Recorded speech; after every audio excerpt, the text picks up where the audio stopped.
Hey everyone, welcome to Fighting Over the Card Catalog, a snarky look back on young adult novels of the 80s and 90s. I'm Jess. And I'm Steven, and I'm here to make my wife happy. We're taking a journey to find out how many terrible and hopefully some not so terrible books from my youth I can get my husband to read before he reconsiders this whole marriage. Hello. Hey babe. Hey, babe. I've reconsidered this whole marriage. No.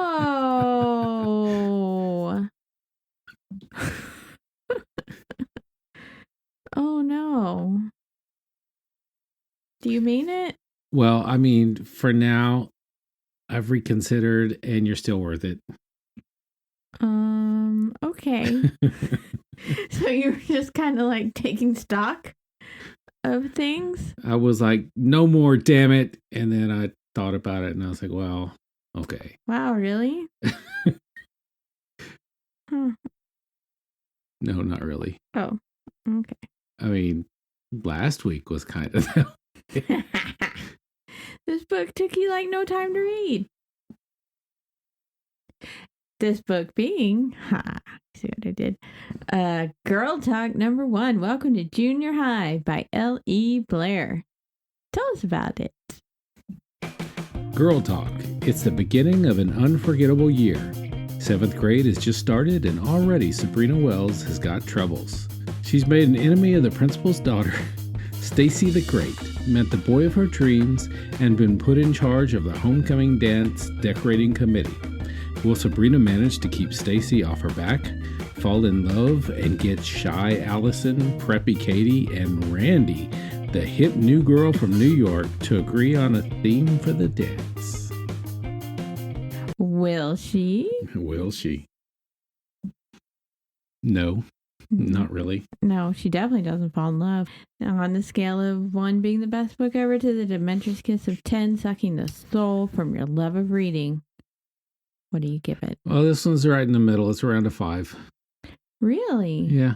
I'm surprised. Why's that? It was, I mean, it was a fairly easy read, but it was fairly shallow.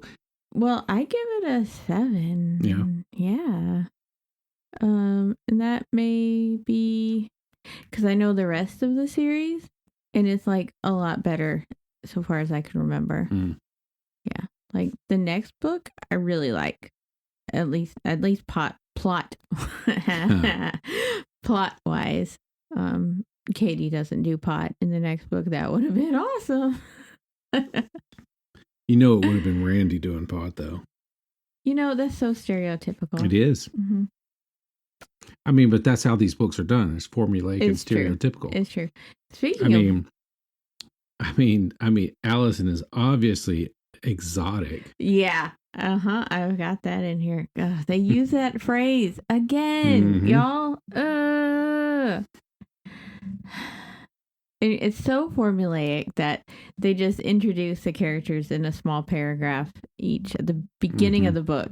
Like not in the story, but the very beginning of the book. Like right after the title page. Right. Or even before, maybe?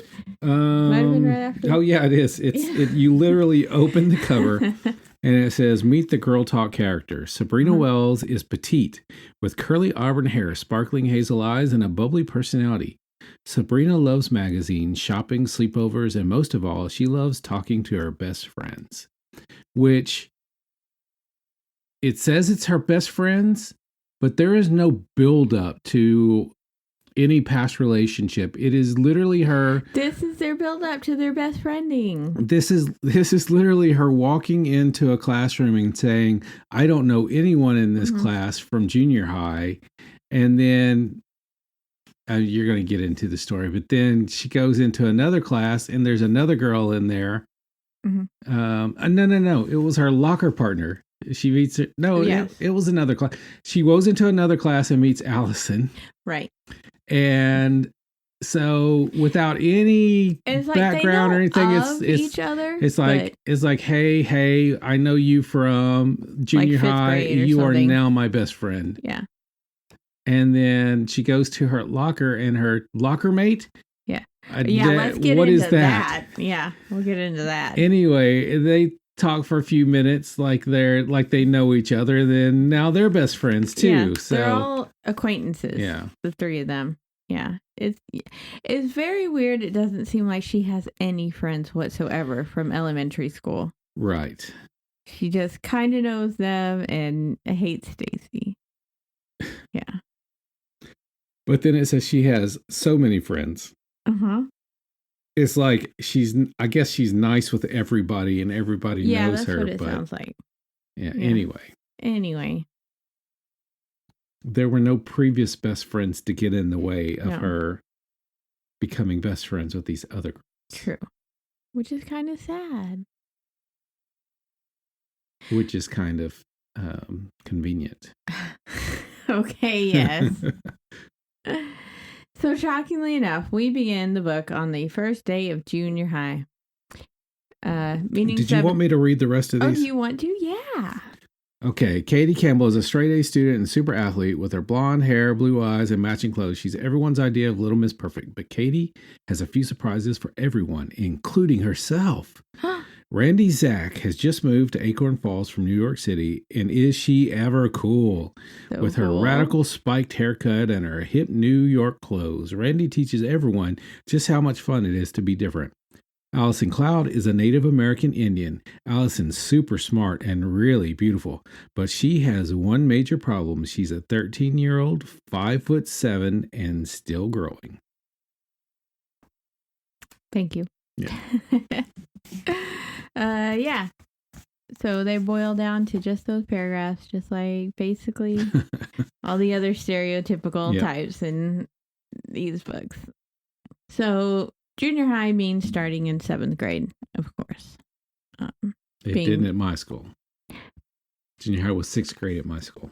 Yeah, that was middle school for me. Was it actually called junior high? I think we've talked about this before. High. Yeah. So Westwood had Westwood Junior High and Palestine had Palestine Middle School, which was unfortunate initials. PMS. Oh no. I go to PMS. Oh no. For those girls just going through puberty. That's terrible. Ugh. Did y'all have like any shirts or stuff that had that on it? No, I mean I didn't go to PMS. I went to right. WJH. Yeah. WJHS. I only ever went to middle schools. Anyway. So we begin with Sabrina, who you've learned everything about. When it said except she has a twin brother. Yes, she has a twin brother, Sam, and she's got like 3 other brothers, and that sounds buck wild. But also she's always late, but she wants to work on all sorts of self-improvement, and she intends to be a great actress. And this is apparently important because she says that like 3 times in the first chapter alone. So late as usual, on her very first day of school, Sabrina has to go to the office for her schedule and stuff. Now, I always got like schedules and locker assignments and all that sort of stuff on like an evening or like the week before or something. Yeah, so we would have like a day where each grade would come and get their schedule. Yeah. And you could pretty much pick it up the week before, any time the week before if you missed the day. Yeah. But like, especially when you're starting a new school, like moving up to junior high or moving up to high school, like, don't you usually have like an orientation or something? Yeah. We would have a day for each grade where they would, it was basically an orientation. Yeah. Like I know we had a tour of high school and stuff, and anyways, but this sounds buck wild. Is it just because she's late? Or was everyone expected to go in and pick up their schedules in the office? That sounds terrible. I'm hoping they at least had a table in the lobby or something. Yeah, I mean... or the gym. This is another one of those. It's totally... What's happening? It has no sense. It makes no sense in the real world. No sense. If everybody had to come in to the school and pick up their schedules that morning, then it still would have been backed up with kids, waiting to get their schedules. I mean, that would take complaining like the whole about morning. What classes they had. Oh yeah. And even as the bell rang, they'd still be doing that. Yeah. Because there was one lady working in the office. One lady. Yeah. Who we meet, and is called the Human Pencil. I guess she's secretary. I have a really vivid memory of her from this book, from reading it when I was little. She's really tall and skinny, and her skin was kind of yellow. Her hair is pulled up tightly on top of her head in a bun, and it looks like an eraser. I don't know why that stuck with me just so clearly, but it did. So she gets her shit and gets to her locker and sees that her partner has already been there, and everything is very neat inside. So yeah, I'd never heard of this. A locker partner. I mean, I think when I first hear it, I think, oh, they have one of those up and down lockers or something. That's kind of what I had. I had like a vision of like a long, like a floor to ceiling one, and it just had one door, and then like a split in the middle or something. Oh, see, I wasn't even thinking that. I was thinking the two separate doors, one on top of the other. You know, I never even had that though. I always had a full long one. Oh, yeah. We always just had the one small one. Yeah, they're real thin. But it might be because I only had lockers when we were living up north, and so we needed to have big coats. Oh, yeah. You know, a lot of the year. So I wonder if that has something to do with it. Anyways, but no locker partner. That seems like a security issue. Yeah. I mean, and what if the person you were with was a dick? Well, I mean, I think you just have to deal with it. Back in 90, I mean, that's toughens you up for the real world.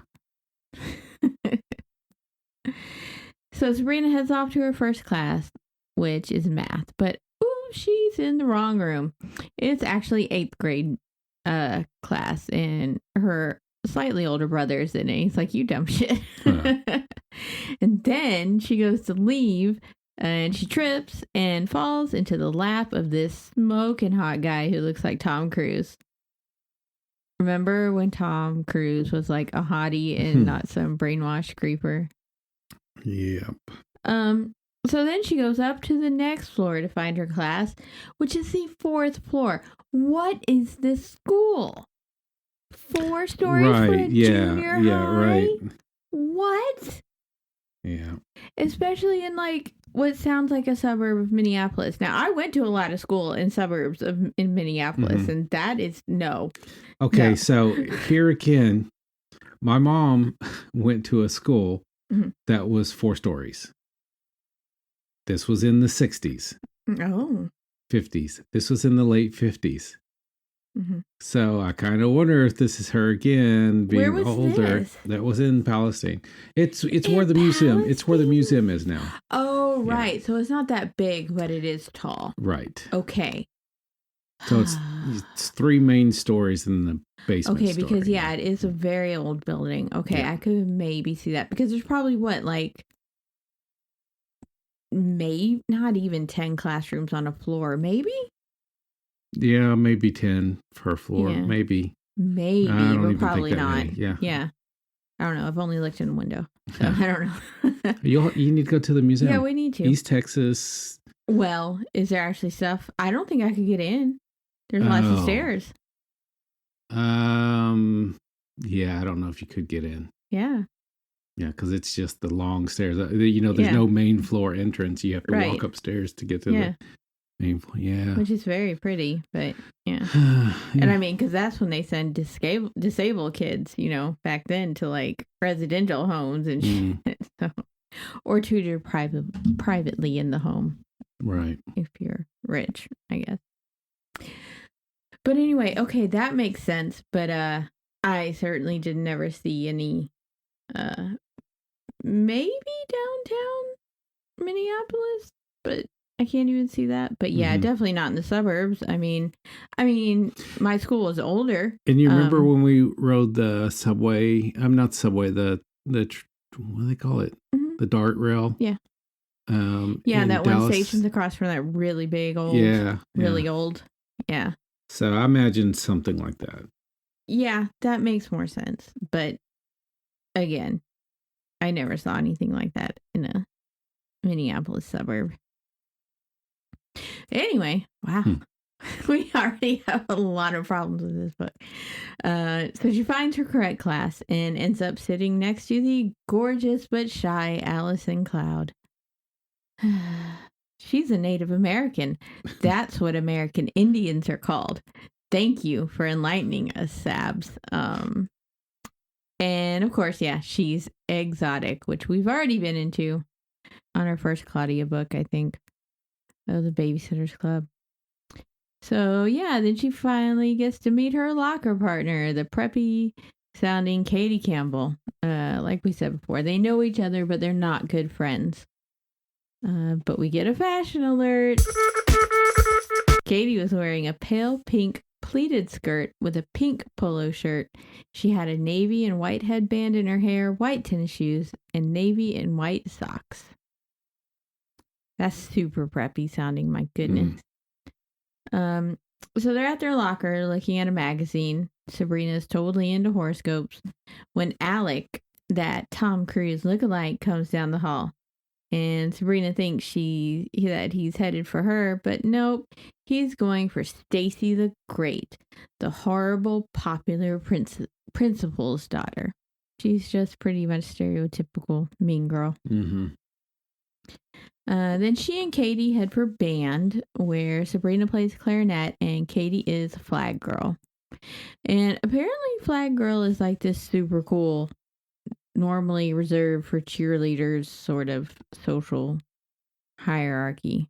Flag girls were never very cool, considered very cool in any school I went to or... Yeah, I hesitate to say anything because my niece was a flag girl. Yeah.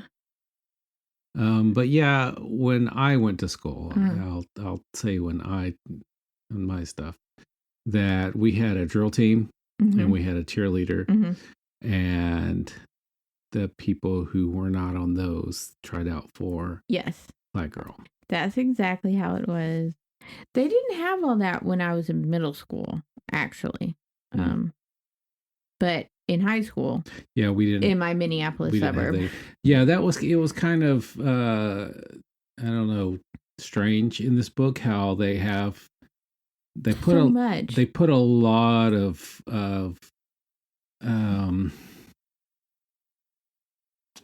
effort into middle school. I was gonna say like pressure. They put a lot of pressure on these junior high kids. Like they start school and immediately they have to start prepping for the homecoming parade. These junior high kids are going to be going in a parade and marching and playing a song.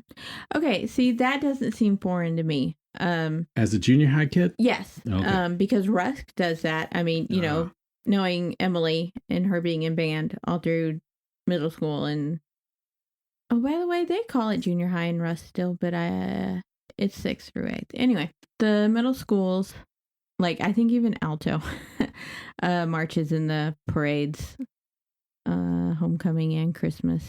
So that didn't seem weird to me, but they seem to be, I mean, we'll get to it, but they seem to be more of a part of with the high school stuff, which does sound pressure filled. Like, yeah. Anyway, but yeah, in high school, the hierarchy seemed to be cheerleaders, dance team, flag corps. Right. Her twin brother Sam joins them, and it sounds like he has a crush on Katie, which Sabrina thinks is all super weird. Then Sabrina runs into a tough-looking girl. Another fashion alert.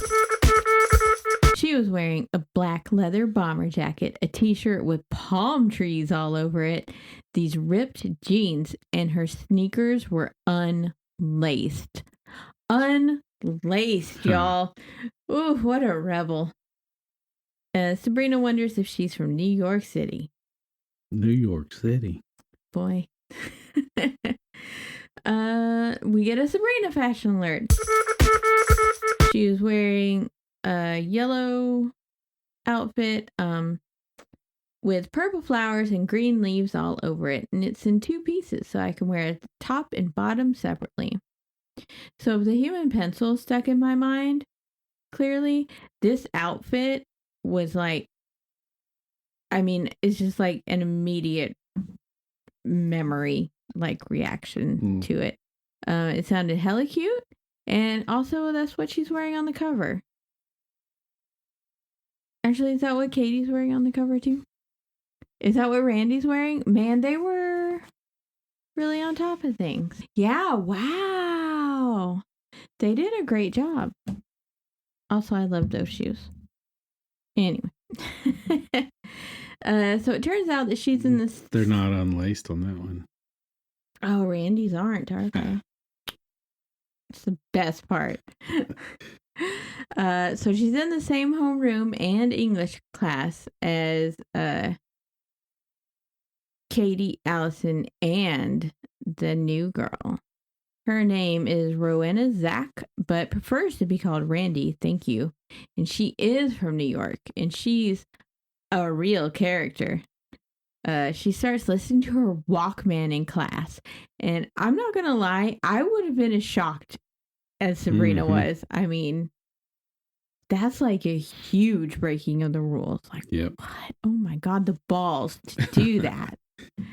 Okay, but see, this is fucking weird too. It sounds like probably the whole school has homeroom in 3rd period. Wasn't homeroom ever the first?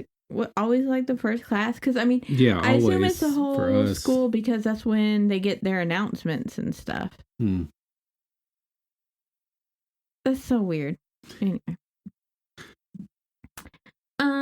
So the 4 girls are put on a homecoming dance committee with Sabrina in charge. Okay, a couple questions. This is buck wild. Why would... It's like their entire homeroom is put in charge of the entire fucking dance. They're 7th graders. I could maybe see, like, one of the... I assume it goes up to 9th grade. Maybe. Either way. The oldest grade being in charge of the dance. But, like, the whole grade. Not just one fucking class. Oh, but it's not just one class. It's 4 people in this class. No, they're on the decorating committee.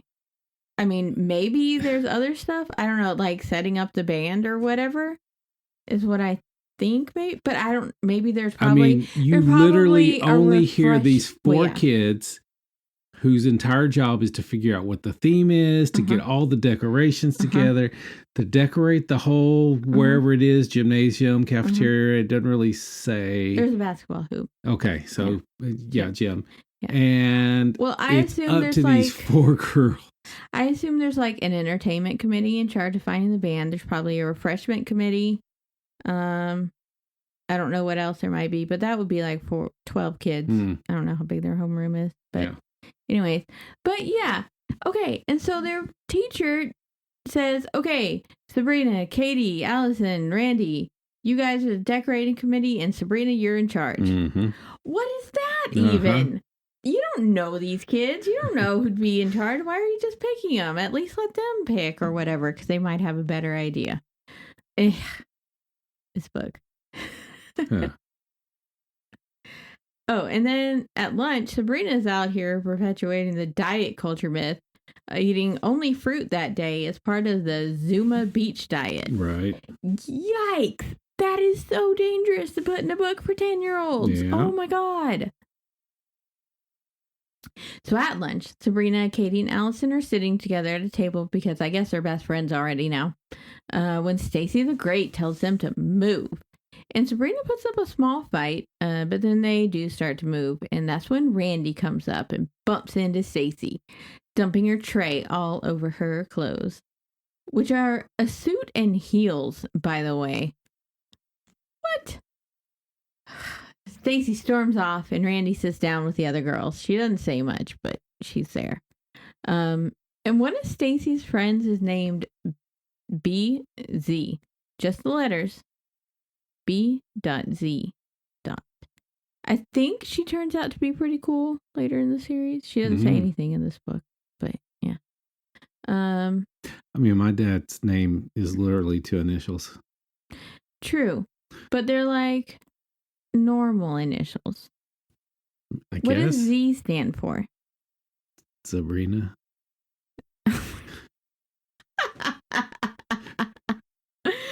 Okay, I'll go with it.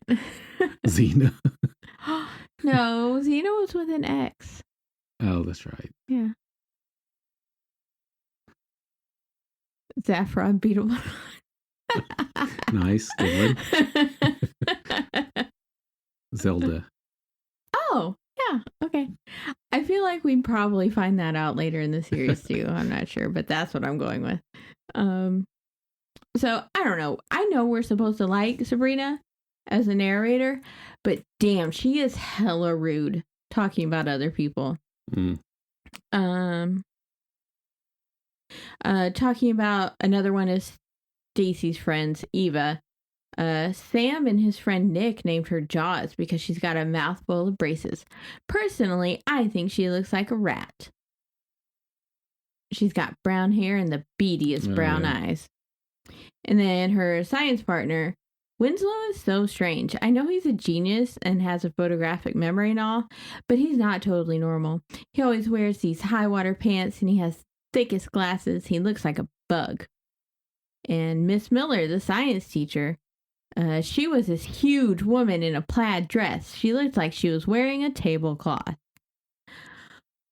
Wow.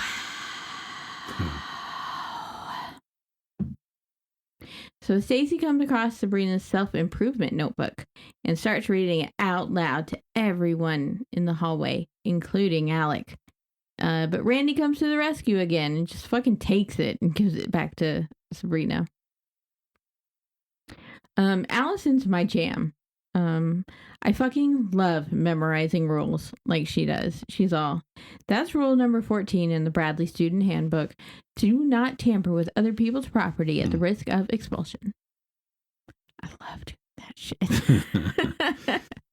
But also, I like knowing rules because then you can argue them when people try to make shit up and say, oh, no, you can't do that. I'm like, well, actually. And also, you know exactly how far you can go to break them, you know? Anyway. At the end of the week, Katie and Allison go over to Sabrina's house to work on the decorating committee, as well as to talk about Sabrina's crush on Alec. Randy is too busy to come. Oh, one of Sabrina's dogs, named Cinnamon, is half German Shepherd, half Golden Retriever, and that sounds fucking amazing. I looked up pictures, and oh my god, they're fucking adorable. I'll have to show them to you later, and I'll post them on Instagram this week. Oh my god, they're so cute. Anyway, they go up to Sabrina's room, which is the entire fucking attic, because she's the only girl. And god, I was always so envious of that. That sounds fucking amazing. Yes, we had some friends who are fairly wealthy. And at one, they lived in an older house. It was pretty big. And they, at one point, enclosed the attic and gave the oldest girl that whole space. Yeah. I mean, I feel like that was kind of like almost tropey. Because, like, I remember in 16 Candles, Molly Ringwald had the whole attic to herself, too. No, I didn't remember, but yeah, I'll take your word for it. It's true. I haven't seen that in quite a while. Me neither. It's very problematic. Yeah. But we never lived in a house that had, like, an actual attic like that. It's always just, yeah, there's storage space up there, but it's not like a fully... real floors and shit all over and windows and we never. Yeah, I mean, like I assume in your old house you did. Every time I go into an attic, I look around and see if there's a possibility of closing it in for more space. Right. Yeah. But they really don't build them to do that. I mean, I guess you could go in and add additional different kinds of bracing, but now they just brace right down the middle and it cuts everything off. Yeah. Such a shame. It always sounded so cool. I don't remember going into our old house's attic. I remember being scared shitless hearing noises in that. I bet. Because it had to be ghosts. So they don't get much done for their meeting because they end up going to play basketball with Sam and his friends, including the very cute Nick, who Sabrina had a crush on the year before, but, now she's into older boys, like 8th grade Alex. Yeah. Now that she fell into the lap of me. And Sabrina thinks Katie likes Sam back and is toast weirded out some more, which, fair. Randy fashion alert. Every day her outfits have gotten more and more outrageous. Today she was wearing these leopard print spandex pants with a really big oversized sweater. She was wearing black high top sneakers and a pony print denim jacket. I didn't look that up. I think I can kind of picture it. A pony print. I don't understand denim. I think more of like a leather, but I'm thinking maybe more cow? I don't know. I'll look that one up. Stacy that day had on a yellow mini dress, yellow stockings, and yellow flats. That's a lot of yellow. Mm-hmm. Yellow is the most visible color on the color spectrum. Oh, true. So maybe she just wanted to be seen. But I don't think blondes typically look very good in yellow. It washes them out. Randy ends up standing up for Sabrina against Stacy again, even saying they're friends, and Sabrina is just delighted. Randy says, "I said buzz off, bingo brain." And later she says, "Sorry, Sabrina, but I'm just not that into decorating. Maybe some other time. But I tell you one thing, that girl Stacy has some major problems. What a case." Is this where you asked how old the author is? It may have been. Because, that's some... there were several things in there, so... But that doubles down hard, I think. Yeah, that punk New Yorker, that's exactly how they talked back then. Bingo brain. What a case.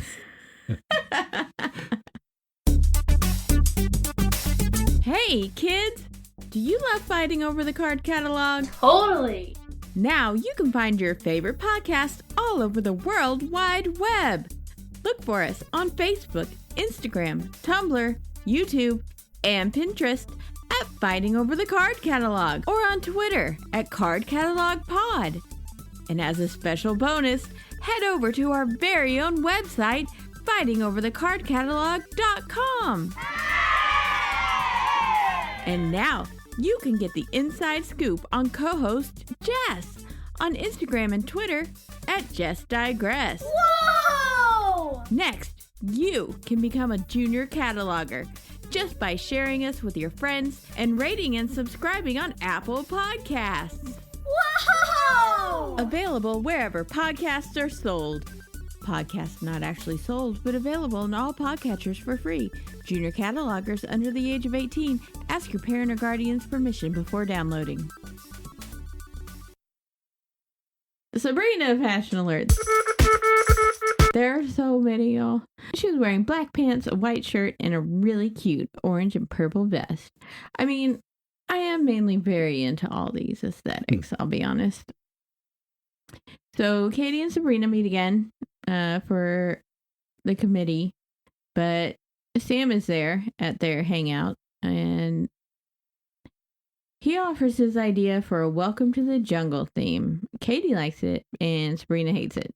And things are weird because Katie and Sam are obviously flirting, and Sabrina is just not having it. So I guess I never connected the Welcome to the Jungle theme to Guns N' Roses. Even though I was fully aware of who they were and the song. But I had a weird experience with it, and they scared me because in first grade, we were 6. There was this one boy in our class who always wore like Guns N' Roses and like t-shirts and stuff. And then one time when our teacher went out of the room, he jumped. I was aghast. He jumped up on the desk and like like showed his muscles and started singing Guns N' Roses. And I was scared to death and just like totally appalled at this behavior. And like, I can see you do. Like, what are you doing? Because I had no sense of being rebellious or anything at 6. And I was just like, oh my God. And so, yeah, like Guns N' Roses and Metallica and anything like that came off as really scary to me for like a really long time. I mean, they had guns on their shirts with roses with thorns. Yeah, but I mean, to be fair, we were in Texas, so guns weren't scary. But yeah. Oh, it was terrible. Anyway, so I'm real glad I never connected that with the dance. But they have a meeting with their teacher and they decide to do the same theme as the high school, which is Lost in Space. Did you have theme dances like this? No. Okay, that is only something I've ever seen on TV or read in books. It seems like a lot of effort. I mean, I have seen... like senior proms have like... I was going to say, I've seen proms with like themes. Right, and that usually goes off of whatever their song is, like for that year. Like, yeah. Not always so. I don't know. I know there's a song and there tends to be a theme, but that's for senior proms, which, yes, effort into that, but... Man, later on when we get into the Babysitters Club, like every fucking dance has a theme almost. Ugh, ridiculous. Yeah, so I went to my senior prom, but it was pretty sad. Yeah. So apparently everybody decided, I guess there was a big deal about not drinking or something at the prom. You mean like student led or school? Like parent and school. Okay. Well, yeah. And so basically pretty much everybody in the whole class went to a different party. Mm-hmm. I had no idea about it. Oh, no. So me and my girlfriend went to the prom and there were like 10 people there. And my senior prom. Wow. Yeah, it was pretty sad. Yeah, I think now, I think everybody goes to the prom. Not necessarily the whole thing. But then there's a school sponsored sort of lock-in type thing. There's a name for it. Yeah. I think okay.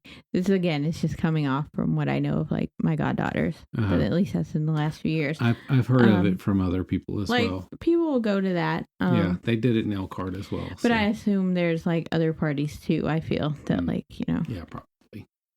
There is drinking and stuff but my goddaughters are good girls. So. Well, they also get a lot of donations and things. It's a whole thing. And so they give away a lot of stuff. They give away money and they try to, make it. There's a lot of incentive for kids to go to that. I don't know how it is in the rest of the country, but yeah, definitely in Texas, it's a big thing. And yeah, there's lots of incentive to go, which is great. It sounds lame to say that, but another Sabrina fashion alert. She is wearing these cool green and white striped suspender pants with a white t-shirt and a green jacket. I thought it looked pretty good, so I had to look that up. I thought suspender pants, because it definitely sounds like different from pants with suspenders. And it turns out, yeah, they are. Yeah. I could picture it. And it has a loop on it or something that it's attached to the pants. Yeah, it's more like, it's fabric. It's not anything stretchy. It's just, like suspenders, basically. Just not stretchy or adjustable or anything. Kind of overall-y, but not. It goes all the way down. So Katie has this big plan. To talk to Alec's friend Todd because she knows him slightly. And she tells him Sabrina likes Alec, and then he tells Alec. And so now the ball is in his court. But later on, Sabrina hears Stacy talking about going to the dance with Alec, and she is crushed. She is close to tears. She goes to pick up these stupid ass supplies from the art room to decorate for the dance. She's got poster board and streamers and Knowing our art teacher from high school, or he would have been very upset if somebody had just gone into his room and started taking supplies. Yeah, for sure. Yeah, that shit costs money. They should have a budget. But, nothing about this dance sounds well put together. So, anyway, she literally bumps into Randy and spills everything. And Randy's kind of rude about it. And Sabrina really starts crying. But then Randy turns to be really nice to her. And her friend Spike comes along, and he's in the band, the ninth grade band that's playing at the dance. And he looks like Johnny Depp, which is better than Tom Cruise. 80s Hotties turns into real piece of work, huh? and ninth graders having a gig. Yeah, that's another totally. But it turns out Randy has, after hearing that the theme is Lost in Space, she has some great ideas for the dance that involve like cool lighting and a smoke machine. But let me tell you, I fucking hate smoke machines. They are of the devil. I'm sure they're easy to work with in a situation like this where they're just like kind of on like the whole time. But I have some hard-held resentments against them with working with them in theater many times where they have to go off at a certain time and you have to warm it up. And it's supposed to go when you press a button. Doesn't always necessarily go. And it doesn't always necessarily wait to go. At least, once, a community theater can afford. But, oh God, I hate them so much. And I've had to use them so much. And fuck smoke machines. So it's the day of the homecoming parade and game, which we hear nothing about. And Sabrina's getting ready to march in it when Nick comes over to talk. And Sabrina drops her wet reed, which Nick picks up and gives back to her. And you can read into that what you will. That would be so gross. So that gross. Then have to put that back in your mouth. Yeah, she just wipes it off. But she's grossed out that Nick touched her saliva. Yeah. But I mean, there's a base to it. He probably picked that up, not the part you're sucking on. No, I think you put the whole reed in your mouth. No? No, I play clarinet. Okay. Yeah, there's a base to it, and that's what you put the little thing that holds it on. Yeah, the screw something thing. Yeah. I'm sure it has a name, but I can't remember. Yeah, because the rest of the reed is, super thin and breakable. Yeah, her reed was broken, by the way. But anyways, yeah, that's what you hold it by, and that part sticks out of your mouth when you're sucking on, because it's pretty thick, that bit. Okay. And if you stuck the whole thing in your mouth, you would definitely hit it up against your teeth and break it, which you tend to do anyway. You go through a lot of reeds playing clarinet, and I presume saxophone too. Anyway, Nick ends up asking her to the dance very nervously, and it's pretty cute. But she doesn't have time to answer because they have to line up. She doesn't really want to go with him though, because 7th grade boys seem so much younger than 8th grade boys. She likes him as a friend, but at the end of the parade, he asks her again, and she says yes. Anyway, all right. So I got questions about this parade too. What the fuck is a balloon routine? Did you pick up on that? The flag girls, when it was getting really, really windy, were supposed to do a balloon routine, which didn't go well. What? You already have flags. What are you doing? Anyway, okay. Then what is this cheer that the varsity cheerleaders from the high school do? We've got the coach, we've got the team, we've got the pep, we've got the steam. 15 big ones for our team. Rah, rah, rah, rah, rah. Why 15 big ones? That's a weird ass score for football. I mean, yes, it happens, obviously. But were they saying 15 and then they followed it with 15 rah rah rahs? No. 15 big ones for 5, 7, 10. That made sense. No, but it's not what they did. I mean, I just assumed that and I didn't really count the rah rahs. Well, no, because why would you? Okay, see, that would have made sense, but that is not what they do. Are they asking for 15 points? Because that's a really random number of points. for the football. Yeah, no idea. Anyway. So the next day, after the game, which nobody cared about, the girls are setting up the lights for the dance. And Sabrina learns that Randy's dad directs commercials and music videos because that's where Randy got all these really cool lights and stuff, which I guess he shipped from New York overnight or something. Okay, but I really, the theater tech nerd in me really appreciates this level of detail. So Sabrina's carrying a Klieg light over to the corner, and she goes, I put my fingers on the light bulb. Sabrina! Randy yelled, startling me. I almost dropped the light. What? I asked, a little annoyed. Why did she have to scare me like that? Sorry, Sabs, Randy apologized, but you should never touch a halogen light bulb like that. The oil on your fingers can burn it out, which is totally true, and I love it that's in there. But when she told her to move the lights, she probably should have given that information, knowing that most kids had probably never handled a halogen bulb before. Probably. It probably wouldn't have occurred to me to say that, though, either, unless I've only told people that when they're changing it out. Because who fucking touches it just like that? What are you doing? You didn't pick it up by that? Oh, God. The others probably aren't spotlights, like Randy calls them, though. They're more likely ellipsoidal lights, if they're calling them spotlights. There's a good chance they're Fresnels, too, but ellipsoidals look more like it. Anyways, through all this, I'm thinking they really could have borrowed these lights from the theater department, which they do have. But I guess they just had to shoehorn Randy's dad and his job in there somehow. There you go. But it bothers me. And then a little bit later, Allison's on top of a ladder, asking, "Hey, can you hand me one of those spots?" And she clips it onto this long bar above the stage. 12-year-olds should not be doing this unsupervised. That's hella dangerous. My God. Anyways, okay, I'm going to stop now. Sabrina also learns that Sam and Katie are going to the dance together. And then Spike comes in and he and Sabrina dance together to test out the lights when Nick comes in and starts acting like a fucking asshole. I mean, first of all, they like bust into the gym.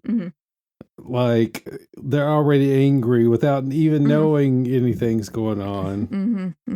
Like her dancing with another guy. And how very dare she? He has complete ownership over her because they are going to one dance together.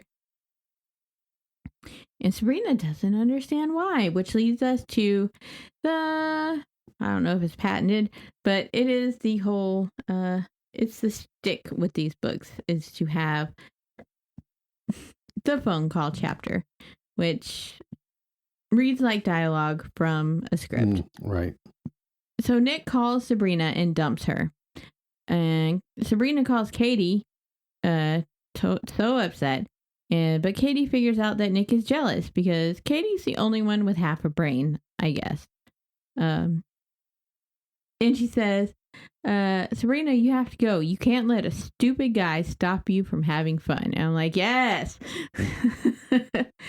Then Katie calls Allison, who thankfully also has some idea of what's going on. And Allison calls Randy, who calls Sabrina and convinces her to go to the dance anyway and to come over to her house before.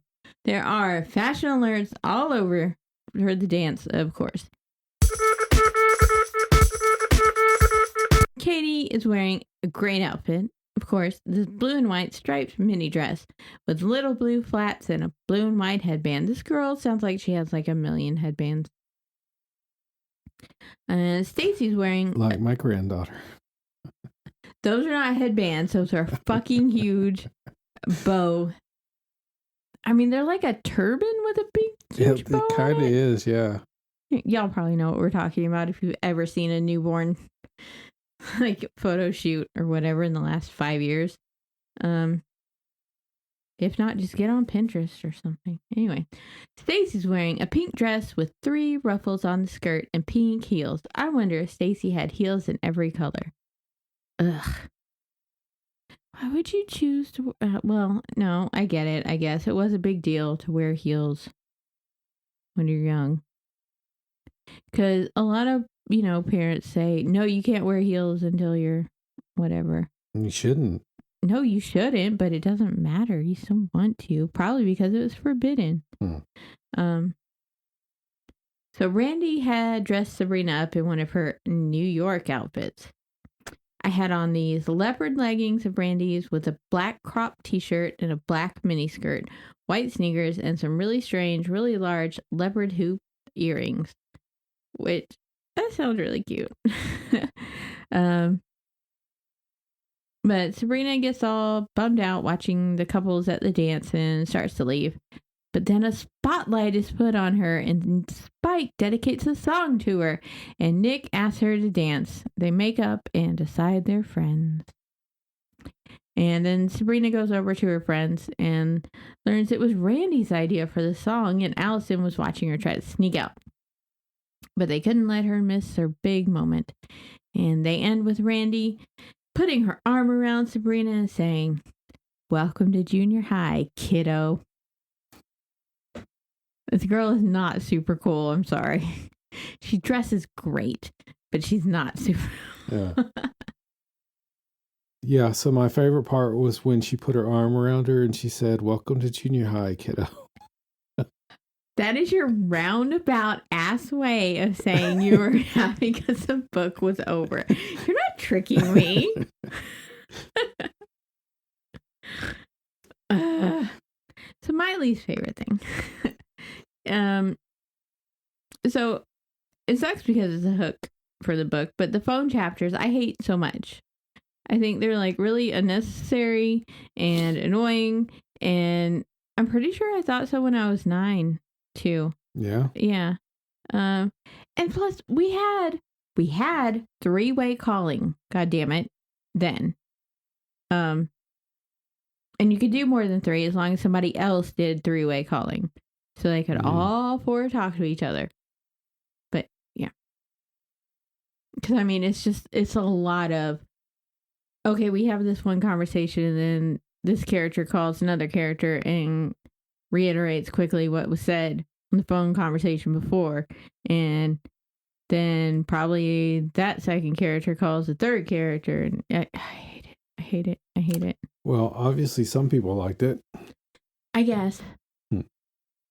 Yeah, some people probably thought it was really cool because, like, it was, at least from what I knew, it was cool to be, like, talking on the phone all the time, like teenagers did, at least for girls, and at least for, all the ones I knew. I can't speak for everyone, of course, but anyway, that's how it was in my world. Right. But that might be because books like this perpetuated that idea. I don't know. But also overall Sabrina, I'm just not a fan. It's like overall her, like naivete and stuff. I know she's only 12, but like she's obsessed with all these magazines. And so like there would have been some tips or stories or whatever to handle like so many of her problems. Right. Like I read a lot of magazines when I was that age, and like I would have known that he was acting that way because he was jealous because of the stuff I read in those. But anyway. But then favorite wise, flipping around, and honestly it's all the other girls. They're like really cool, and this may be coming again from knowing how they are. Further in the series. They're all just so much better than Sabrina. That may change, but for now, it's all good. And I really appreciate Randy's New York sophistication up against Stacey McGill's. Because, Stacey's whole sophisticated look was like a very big deal for me for a few years before reading these books. And then Randy's sophistication is totally different and slightly cooler. Okay, so final thing for this book. You read the Animorphs series, right? Some of them or something with Aaron? I don't know that I did. Oh. Aaron did. Yeah. For sure. I may have read one. I don't know that I did. I don't remember it if I did. Okay. You know the concept, though, right? Yes. Yeah. It's the same author. Okay. Yeah. Not the same name. She's under a pen name for this one. But yeah, it's the same author as these. And those are considered like really good books. Mm-hmm. They were like slightly after my time, but my brother read the hell out of them. I'm pretty sure he had just about all of them. He had them like, they were his Babysitter's Club books, basically. So they were all like McGonagall's, huh? Yeah. Yeah, I think so. Basically, yeah, they were turned into animals. Transmorgified? Yeah. Yeah. Yeah. They sounded cooler than these books. Yeah. Anyway. Anything else on this book for you? They do get better. Yeah. There's so much boy stuff around the whole thing, obviously. Yeah. So why are we reading Animorphs? It was heavy-handed. Because I didn't read them. I know. I mean, somebody did. It's nostalgic for somebody. Yeah, absolutely. But not for me. So, and you didn't read them? Have Aaron or my brother on the show, and then, yeah, absolutely. Let's go to the No Snark Zone. Welcome to the No Snark Zone. So this week we're going to move out of the U.S. and into Canada. Because I'm tired of talking about our election. I am so frustrated. And I didn't even realize until we were talking about Allison at the beginning that this kind of book ends. Anyway, so did you know that Canada is just as shitty to their Indigenous people as we are, though they call them the First Nations people there? I did not know that. They are.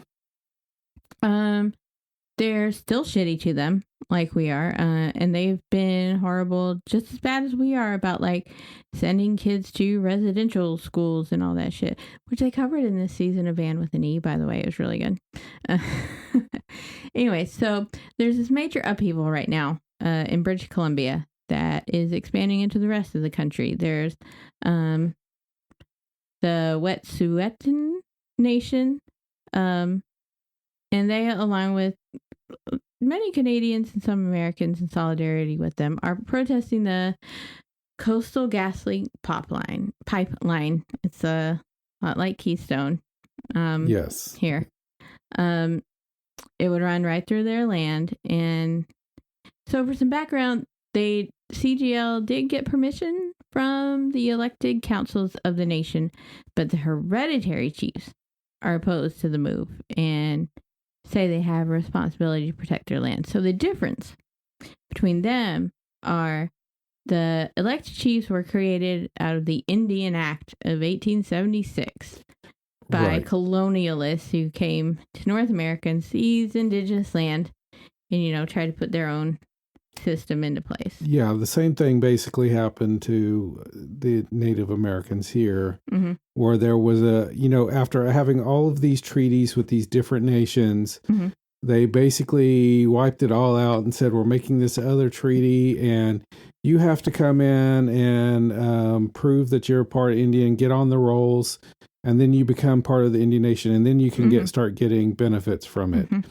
At the same time, it was a period of time when they were still genociding Indians. They were still openly, the military was still openly going and killing Indians. Native Americans, who they called Indians at the time. Right. We'll go with that. And so a lot of people were absolutely afraid because they had to go to a military fort to register. And so a lot of people absolutely did not want to do that. And so you basically had a made up government, where the people who weren't really in charge of all the tribes were the American officials just said, okay, you're now the chief. You're now in charge of this whole entire group of people, and we're just going to go to you, and whatever you agree to, is basically what everybody else Right. agrees to. And so basically, it sounds like they did the same that's thing. still happening. Whereas the hereditary chiefs are, like the titles passed down within the through families and stuff, and there's like a complicated layer in that, like for hereditary leaders, some of them run for an elected office, meaning that like they represent both sides. Sounds horrible, and this whole thing just sounds like horribly complicated. But anyway, so the 5 hereditary leaders of the Wet'suwet'en nation, they evicted CGL last month or at the end of December. And it actually went okay. They left, but as soon as they came back after a holiday break, they came back to find like barricades and protests at checkpoints and stuff, which they were not happy about, obviously. But now these blockades and protests have like expanded onto rail lines. And like, while it's mainly focused in British Columbia, it's now going out into the rest of Canada. Like, it's happening in like Toronto, which is, way, way, way far away. Thousands of miles away. And it's like really starting to affect their economy and stuff because they can't get goods like from the coast at like, Vancouver and shit over to. Right. So this is also just causing major disruptions like to public transportation, particularly in Vancouver. And so then there's like a disability lens to see this through, because that's how I learned about it, through disability Twitter. Because like, it's super irritating people who can't get, where they want to go on public transportation. And so they're trying to like co-op accessibility concerns. And they're all like, oh, with all the blockades and stuff, what about the poor disabled people who can't get anywhere? And like all the disabled voices of the people I'm hearing who are there are like, no, you bitches don't get to come in and like pretend to care about us and our concerns. Use it when it's convenient for you.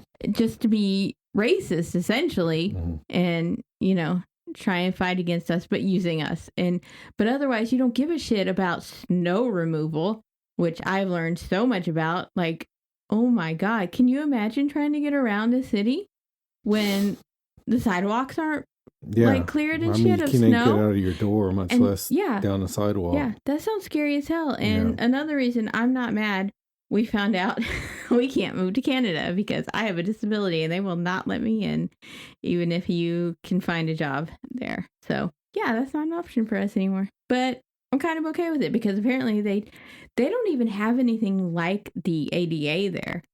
I've also learned. Like one province has kind of something, but it's even worse than what we have here. So yeah. As progressive as their prime minister is, he is very... he's super problematic in all this First Nation stuff. He is very pro gas. Gas and oil. He is extremely pro gas and oil, and will basically suck a cock to get a pipeline put in. Yeah. I see Canadians on social media. They see us all being like, oh, Canada's great. And people saying, well, I'm going to move to Canada if this happens. And they're like, what are you talking about? We're not like this perfect land, this perfect liberal. We just have pot and healthcare. Well, I mean, but they do typically rank toward the top of quality of life on all quality of life surveys. So, yeah, I mean, when you see us at like number 32 and Canada at number 5 or 6, whatever, way up there, then you do kind of idolize it a little bit. And but when you see them, it is kind of tainted though, our view, because we don't see this other stuff, right? And when you see them electing progressive candidates, to high positions, right, versus even though they've got ours, some shit, yeah. So I didn't intend for this to be just like bashing on Canada time. A lot of y'all are really cool. And I know we have listeners there. What up? You're really cool, eh? Oh my God. Did Take you off. just? Did you just? Take off, you hoser. God. I bet them Canucks. Oh my God. Okay. Maple Leafs, eh? Yeah. What about Toronto Film Festival.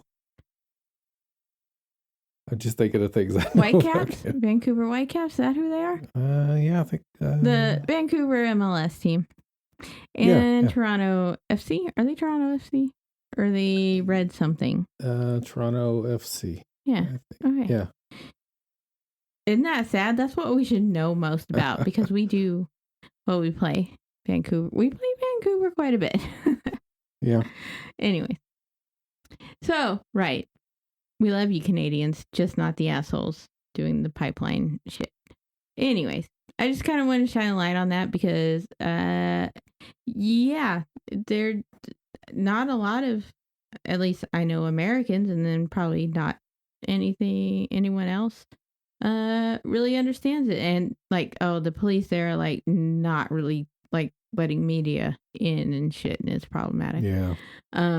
Anyway, there doesn't appear to be any negotiation happening, even though it's now starting to affect their economy. Like, now I know hardcore. here in America, they've actually passed several laws to ban people protesting in order to keep people from protesting pipelines. And yeah, that needs to be such a bigger deal. Yeah.